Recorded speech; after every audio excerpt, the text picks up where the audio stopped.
I admit the dancing may suffer given the posability this guy possesses. Here's a look at the Trick-or-Treat Studios, the Texas Chainsaw Massacre 1974 Leatherface Pretty Woman 5-inch figure.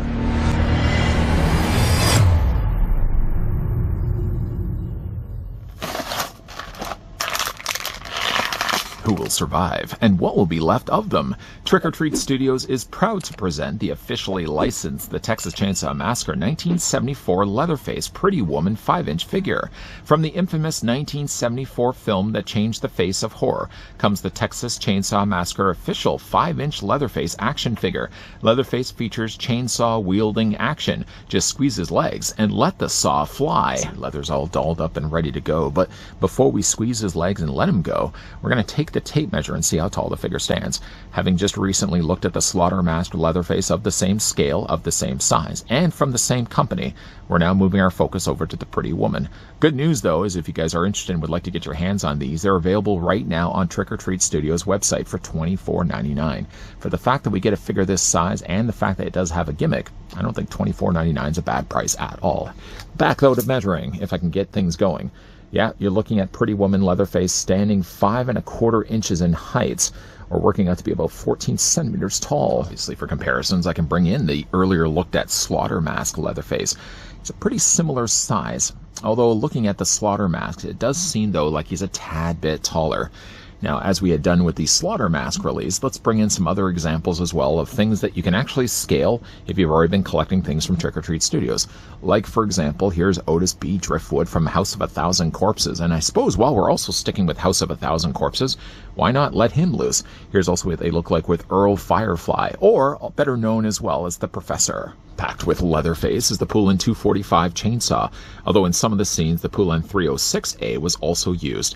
Now this chainsaw, if you were to look at the two between this one and the Slaughter Mask, they seem to be identical. Same color, same placement of handle, nothing really at all that I can see is different. Maybe again like the placement of the paint, if they are hand painting these, I would imagine that these would be not in the exact same spots. Although again, like looking at where the rust has settled, it seems like it's on the same side here as it is over here. Being that these are the identical chainsaws, I feel there could have been also an opportunity where they could have made a bloodied chainsaw, and being that they also are held the same way by Leatherface. If you then would want to choose to have one figure displayed with the bloodier chainsaw, you could do that. If you had the cleaner chainsaw, just the fact that having the variety, the options available, I think it would be kind of cool if they had changed the blade where one would look like it had already been busy. Speaking of making things busy, you can go ahead and put the chainsaw actually in Leatherface's hands, essentially the exact same way as the Slaughter Mask. You can kind of already follow the guidelines now by the fact he's got the little piggies that haven't yet gone to the market, haven't yet slaughtered the people stopping by. Basically, just take yourself the chainsaw, clip it into one of his hands, like that, and then basically just, now this, I find it's sometimes even easier if you take the black handle and do that first, then take the other handle and the other hand, and just kind of clip everything together. I seem to be making this much more of a struggle than it actually is, but there you go. You can get the Leatherface to hold the chainsaw.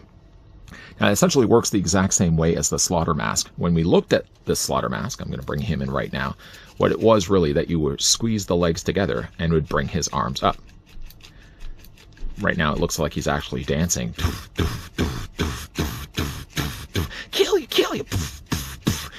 Obviously, it makes more sense to have him holding something, but this Leatherface basically does the exact same thing. So when you squeeze the legs, it brings the arms up. One thing I did kind of help, though, with the figure was the arms were really low down to his legs, and it didn't move the arms up that high. So I actually found what you can do, too, is you can take those arms and bring them up. Because when you get him out of the packaging, they're kind of like this, and when you squeeze the legs, it still kind of looks like he's dancing. But if you bring the arms up, it makes for a much more menacing swing when, of course, he's got the chainsaw in his hand. One thing, though, is by using the gimmick doubled twice, because this Leatherface already had this, and this one does the exact same. I don't know what really would have been involved, because they would have had to sculpt a brand new figure. From what I can see, nothing really does look like it's been borrowed over. Maybe perhaps, if anything, the lower legs and the boots were probably borrowed, but I think all the rest of the figure is a brand new sculpt. If it is, though, a new sculpt, I feel like there could have also been an opportunity to incorporate a brand new gimmick, one that wasn't already used. This looks fun, and I love the idea of being able to squeeze Leatherface's legs to have him bringing up the chainsaw, although, again, it makes more sense to have a chainsaw in his hands. But if I can, though, bring back the Professor. One of the reasons also I wanted to bring this guy in, because we've already done reviews of all the House of a Thousand Corpses figures. Professor did something different. It wasn't, though, the case that you squeezed his legs. No, that wouldn't do anything at all. But with the Professor, you could actually twist his torso, and he would swing. Not well, but if you did it like this, he would actually be swinging his torso back and forth. It got me then thinking, had they used this gimmick with this Leatherface, so essentially instead of squeezing his legs, if you twisted his torso, it would actually look like he was like flashing around, swinging around the chainsaw. Just as an idea, just as something I could throw there as a suggestion. I mean, I still like the idea that he can hold the chainsaw, not always well, mind you. But having this, though, as a gimmick that wasn't already used, it would also give the incentive to collectors. Not that collectors really need the incentive to buy another Leatherface, but instead of doing this, what if he could just twist his torso in the same way, though, that they did for the Professor? Outside of that, I mean, I really like the look of Pretty Woman Leatherface. I'm always kind of more biased towards this look of leather over the Slaughter mask.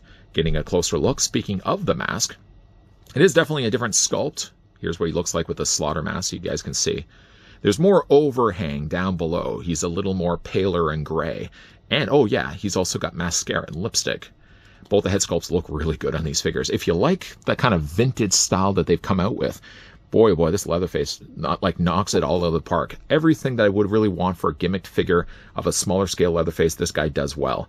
I like that even his jacket has a little fray at the bottom. Like, it looks like the wind's kind of blowing it up. This one doesn't have, though, the tie, where, like this one, the tie was a separate piece because it overlapped this plastic apron that he had. This one, actually, they just sculpt the tie to his shirt. The jacket is all one piece as well, so there's not as much layers of things going into this Leatherface. But man, oh man, he's a cool-looking figure, though. Spin this guy around so you guys can see here, even on the back. There's a lot more hair going on as well for the Pretty Woman Leatherface. I like the look of the jacket. Pants again. I feel like, again, like the pants probably were used before. It almost even does look like the knees on this one are a little bit lower. But that could have probably been the opportunity that they could have used to use some of the mold again. Now, for the figure's articulation, if you're familiar, by the way, though, with the Texas Chainsaw Massacre Slaughter mask, then Pretty Woman pretty much does the same. Head is what seems like it's going to be on a ball joint. I say seems because while you can move the head back and forth, moving it up and down doesn't seem to do the job. Now, this could have also just been a head that they put onto a peg, where it still would be able to do this. It just wouldn't be able to move it up and down. I'm willing to think, though, that it's a ball joint, but it's a ball joint that really doesn't give much luxury to the head to move.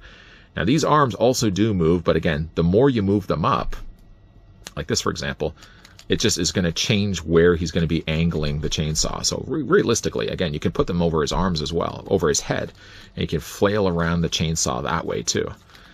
Like with before, I was surprised that this actually does have hand articulation, so you can move these back and forth too. They've even spent the time to actually sculpt in the bracelets. So man, boy oh boy, even a smaller scale Leatherface, they check all the boxes. There's a little bit of articulation here for the legs, so you can move them forward and back. There is also a knee bend there too. Even when you have the legs further forward like this, you can squeeze them a little bit, and the arms only move just slightly. By the way, as well, BTW, the figure does also have pickles on the bottoms of his feet. So if you did want to make use of a display stand whilst a stand isn't available for this figure, you can certainly borrow over one from another figure company. $24.99, not a bad price. Again, now they have done, again, other Texas Chainsaw Massacre figures from the 74 film. I'd love to get eventually the dinner scene that's going to have Grandpa. It's going to have Sally there as well. The only thing I would still say is a few little things. With the Pretty Woman being that, again, they're using the exact same pool and chainsaw, I would have liked if one of them had more blood on it. So, you know, again, you could kind of generously decide which one is going to be the busier guy with the chainsaw, just so that they're not identical to one another. And then the other thing, too, is, again, like bringing back in the Professor from House of a Thousand Corpses. I feel like this gimmick, it didn't always really work all that well, but I feel like this gimmick could have been something could have been borrowed over to the Pretty Woman, so that it wasn't just the design of the character that differed from one to the other. It was the working gimmick as well. The thing I really, again, like about the Texas Chainsaw Massacre figures that they've released at Trick or Treat Studios is the price point. Whether you decide you want to get either one of the Leatherfaces, Slaughter Mask, or Pretty Woman, if you want to get yourself the Cook, the Hitchhiker, all of them sit at around that $24.99 price. In fact, the only thing that's higher in price is the Texas Chainsaw Massacre dinner scene. That's going to include Sally Hardesty as well as Grandpa. That set's going to be selling for $69.99, so it's going to be a little bit more, but obviously for that little bit more, you're getting a whole lot more. These figures are really cool, especially the fact that they have a functioning gimmick. Still, I feel, though, like, being that we've already had the Leatherface where he squeezed the legs, he swung his arms up, and he flailed around his chainsaw, I feel like with, again, the Pretty Woman, bringing in something different would then also give collectors more of a maybe nudge in the direction of saying, yeah, hey, you know what? I wasn't really going to be picking up the Pretty Woman, but being that the torso can swivel or spin rather than just squeezing the legs, there's something different that this one does that the Slaughter Mask didn't do before. Again, these are all available right now on Trick or Treat Studios website. $24.99, not a bad price at all. Let me know down below in the comments section if you guys have been collecting any of them. If you guys did enjoy this video, you can do it a solid and throw it a like. You guys want to stick around for more so? I hope so. We're going to have more videos obviously lined up and coming your way, so I hope you guys are going to be coming back for those. As always, thanks for watching. See you guys next time.